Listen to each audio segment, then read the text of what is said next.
Everybody loves somebody sometime. Hi, my name is Denny, and welcome to my video. Everybody falls in love somehow. When you watch The Dean Martin Show, there's something natural about the way he interacts with the audience.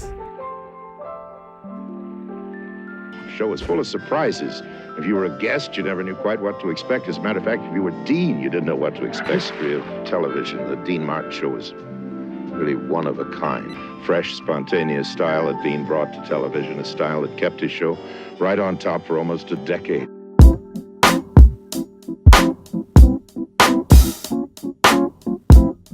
Dean managed to engage not only with the dialogue formed on screen, but also with the audience of the medium. Dialogue can mean many different things, but Marshall McLuhan describes dialogue to understand the medium. Today, when you trigger these vast media that we use, people are cooled off by media and by situations which require dialogue rather than just self-expression. The tendency of any medium is to attract to itself types of content which are consistent with its limits. So the medium gets the content it deserves. And there has to be some sort of interplay, some sort of harmony between these things. Online video as a medium is frequently defined still as a stage of experiments. And of course we have the contents that are simply dialogue focused, because individual content creators lack professional production quality. Compared to our digital medium, television was still fairly new during the production of Dean's show. So Dean explored the limits. He explored the medium of TV as an experimental process. If your picture looks a little out of focus, that's the way you look to me too, I'll tell you that. He was a part of television's golden age who helped format the modern US variety shows. But I have to admit, there's something a little less convincing to the audience compared to Dean. This is because late night shows are normalized in an attempt to contain some kind of tradition, a certain structure, making it seem a little less real and a little more performed.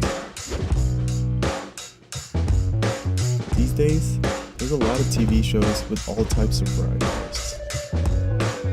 I understand that variety shows are scripted to some extent, but it's hard to find the real reaction from the dialogue on screen like Dean used to. Exactly. That's how we weed out all the undesirables. I said that's how we weed out all the undesirables. You said that just the same as you did the first time. That ain't being too dumb. Well, doesn't your organization have any activities at all? Yes, we mended it up. Much like Dean, we are also in a state of exploring limits. We now understand the idea that media is more than just a consumption. There's a role of interactive dialogue between the medium and the audience. The idea that basically all media are interactive. Artworks, radio, movies, television, podcasts, interactive. Even if you're just sitting there taking them in, you have an active role in their existence. We see a sign of maturity in digital media, and experts are developing. Digital production studios like Rooster Teeth and Vice are experimenting with different types of interactive dialogues.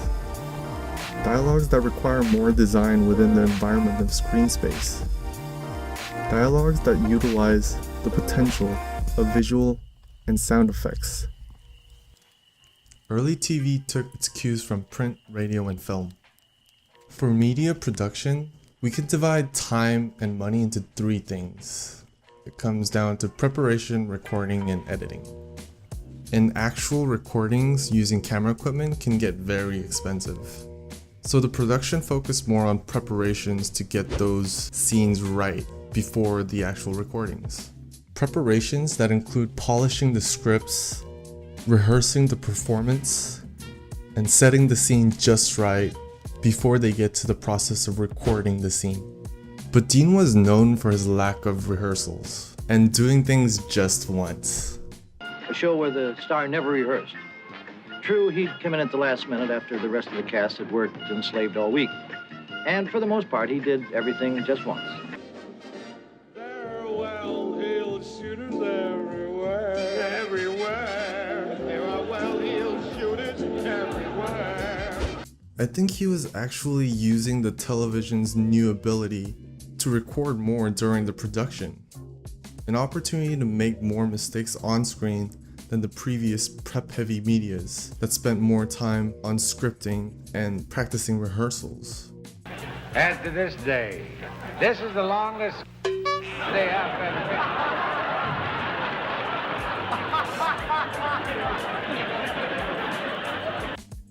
In my search for something different, I wanted to find something that pushed the limits, just like how Dean experimented with dialogues on television. And I found it in a place that was really unexpected. Come in. Come in. Developed in 2005 by South Korea, this show called Infinite Challenge created a new model of variety. They called it the Real Variety Show. It introduced unscripted stunts combined with comedy and variety scenes. They explored the full range of visual and sound effects. This supported the interactivity between the audience and the program itself. These unscripted reactions also provided elements of authenticity. I'm convinced that this kind of production really pushed the limits as far as content for the medium of television. Interestingly enough, real variety shows are now being adopted into our digital media. Immersion is an online variety show created by Rooster Teeth. The Immersion series and Korea's Real Variety share similar traits when it comes to interactive dialogues. They're both game variety shows that leave a little room so the people on set can have some ad-lib reactions and also some unscripted interactions. But the difference between the two are in the structure. Come on, just wearing a disguise to assassinate someone in the middle of a massive crowd would be much more difficult in real life. Or would it? You are going to infiltrate a political fundraiser for Congressman Mike Hawk. Your mission is to assassinate the target and exit the ballroom without... You can see that the introduction was recorded separately from the actual gameplay. A narrative dialogue designed to help the audience understand the content are recorded separately and are put in place with supporting visuals and sound effects. Now let's compare the introduction to a real variety show. Rather than using visuals and sound effects to support the narration, the introduction begins as the players start interacting with the game and show authentic reactions for the audience to see.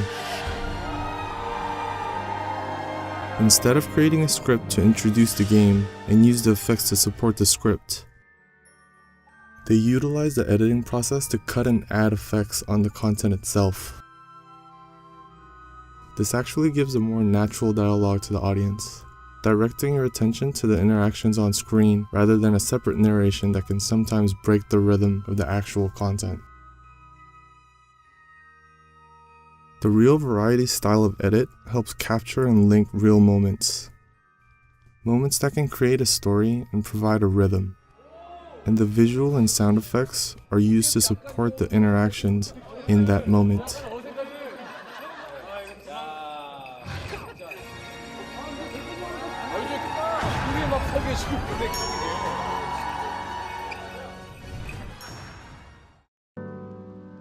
Dialogue, which is a kind of encounter interface with other people and situations.